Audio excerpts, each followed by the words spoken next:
আসসালামু আলাইকুম রহমতুল্লাহ।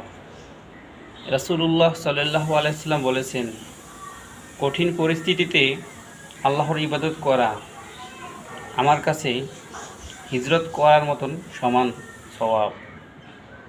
এটা সহিহ মুসলিম শরীফের 2948 নম্বর হাদিস। আমরা বিপদে পড়লে দিশেহারা হয়ে যাই, ঠিকমতো নামাজটাও পড়ি না। কিন্তু দিশেহারা না হয়ে যদি আমরা আল্লাহ পাকের কাছে সাহায্য চাই এবং তার ইবাদত করি, ইনশাআল্লাহ তিনি আমাদেরকে দুনিয়া আখেরাতে অনেক নেকি দান করবেন এবং বিপদ আপদ থেকে মুক্তি দান করবেন। তাই আসুন আমরা দিশেহারা না হয়ে আল্লাহর কাছে সাহায্য চাই। আসসালামু আলাইকুম রহমতুল্লাহ।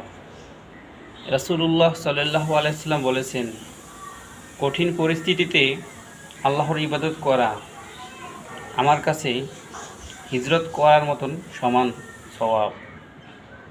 এটা সহিহ মুসলিম শরীফের 2948 নম্বর হাদিস।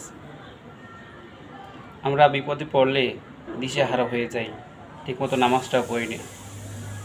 কিন্তু দিশেহারা না হয়ে যদি আমরা আল্লাহ পাকের কাছে সাহায্য চাই এবং তার ইবাদত করি, ইনশাআল্লাহ তিনি আমাদেরকে দুনিয়া আখেরাতে অনেক নেকি দান করবেন এবং বিপদ আপদ থেকে মুক্তি দান করবেন।